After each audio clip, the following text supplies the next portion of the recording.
Now, we ended the last lecture talking about gorillas, and we were talking about gorillas in the context of what Darwinism did to our notion of where we sat and where our nature sat in terms of evolution, how much we were animalistic, all of those kind of things.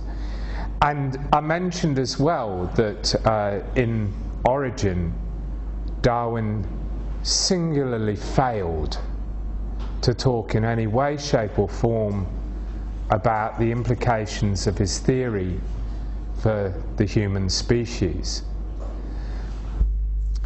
He must have known that it was going to be the only thing that anyone was going to talk about.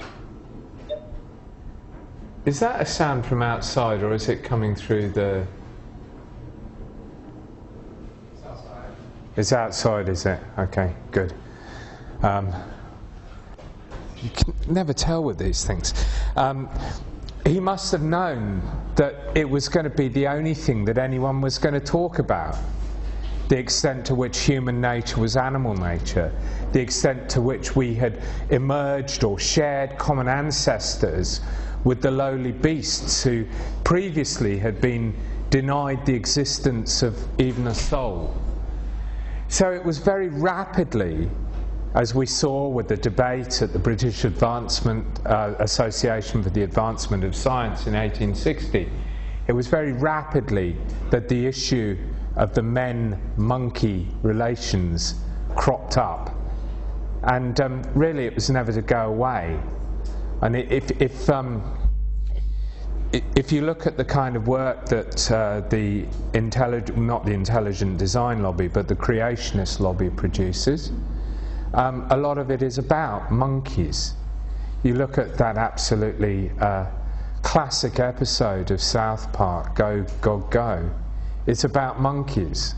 That's all anyone's interested in, is the relationship between human beings and monkeys.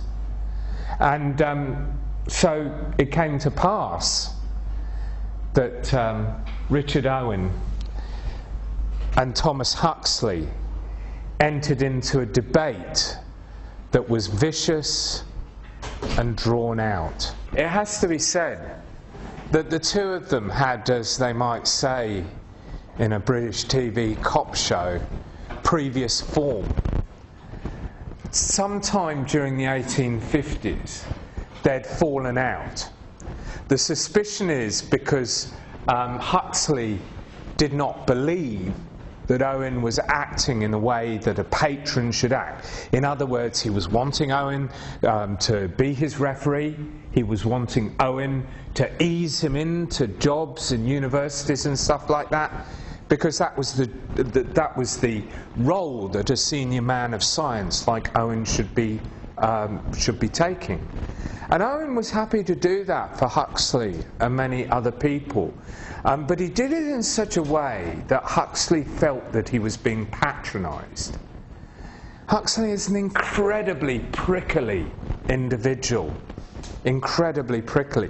It's part of what makes him such a force of nature, so powerful in terms of spreading both his and Darwin's ideas. So when an opportunity arose for a debate to occur between the two of them about man-monkey relations, it was really going to go off, and it did go off big time. Now, I've indicated already that Richard Owen's position in this story is deeply, deeply complicated.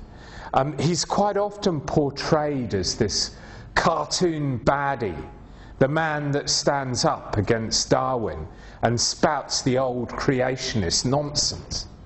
That's the way Owen is portrayed, as this lackey of the establishment, this individual that is going to support established science to the end of his days. Now that is a complete and utter mischaracterization of Owen. I'm not going to say he was the easiest of characters, but what we can say is that having pursued the Cuvierian program of the embranchement, he rapidly takes that and develops that into a model that, if it's not transmutationist, definitely has transmutation leanings. He presents this idea of the archetype, the blueprint, that he's got from German natural philosophy, Naturphilosophie. This idea that each organism springs from this blueprint that may have been imagined in the mind of God, but then transmutates and develops out of that. It was really quite a progressive notion. It had at its heart the same kind of orthogenetic leanings that we see in Lamarck. The idea that there is some kind of vital pantheistic force that allows the organism to mutate along lines that are laid down by the archetype. So he's not the kind of creationist lackey that he often gets portrayed in films, in popular works. In 1848, he puts forward his ideas and gets absolutely hammered for them, because people don't like the way that he's headed in terms of allowing for the mutability of species. But he didn't like Darwinism at all. I don't know if they'd fallen out. They had been friends quite early on, and Darwin had sent him quite a lot of his fossil collections from the Beagle. They did know each other. Owen came down to Down a couple of times during the early 1840s. But the thing that he didn't like about Darwinism most of all was what he regarded as the bestializing tendency. In other words, the notion that humans had sprung from animals and to some degree shared the animal nature. Didn't like it a bit. Whereas for Huxley, this was probably one of the most valuable elements of Darwin's theory, the notion of common descent rather than natural selection. And so a debate was held between the two of them that lasted the best part of 18 months, 2 years. And the debate revolved around the part of the brain called the hippocampus. Now, can anyone fill me in as to what the hippocampus does? Because I'm not sure. Remy knows. Memory?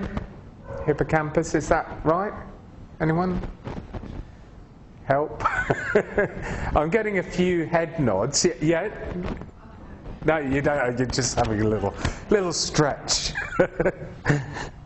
Well, the issue at stake was whether gorillas had an identifiable hippocampus in their brain, one that looks similar to human beings, and would allow the common descent to be established through that similarity.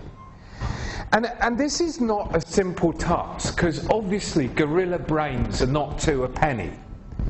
There are not a huge amount of gorillas in Europe and not a huge amount of brains. They're relying on limited collections being sent back through from Africa in some form of preservative, or those very few gorillas that are hanging out in Britain. I don't think there are that many. There may be none. So they don't have a lot of gorilla material to dissect. And the stuff that they do, it's very hard to preserve the structure of the brain at this time in any meaningful sense. So it was very difficult often to say what it was that they were looking at. So the debate was over whether gorillas had a developed hippocampus that was identifiably similar to human beings, therefore establishing the human-ape relation. And this went to and fro, different journals publishing articles, refuting, challenging, arguing. It became a public debate, intensely personal, built upon earlier animosities. This was what Huxley said about Owen. it is astonishing with what an intense feeling of hatred he is regarded by the majority of his contemporaries. The truth is, he is the superior of most and does not conceal that he knows it. And then it must be confessed that he does some very ill-natured tricks now and then. Owen is an able man, but to my mind, not so great as he thinks himself. Now, that's typical of what Huxley said about Owen. If you want to see what Darwin said about Owen retrospectively, don't read the version of his memoirs that was published in 1887 as part of his Life and Letters. Read the unbowdlerized version that Nora Barlow published in the 1920s, which I think you can get on Darwin Online.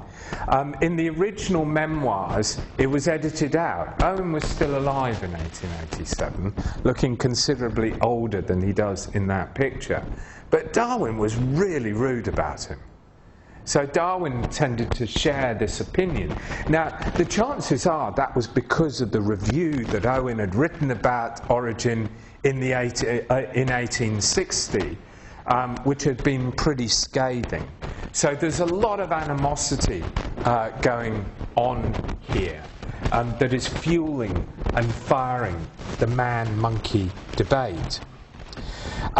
You can see the satire that emerged in magazines like Punch, the gorilla dressed up like a gentleman to indicate the affinity with human beings, the demand that gorillas should have the same rights as slaves. We're going to see, "Am I a man and a brother?"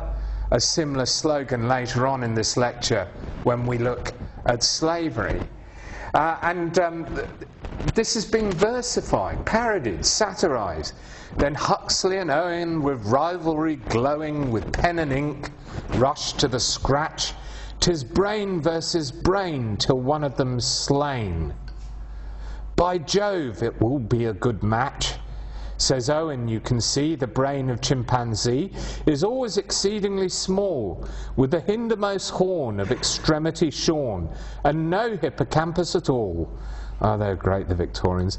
The professor then tells them that man's cerebellum from a vertical point you can't see, that each convolution contains a solution of archencephalic degree, and so on and so on.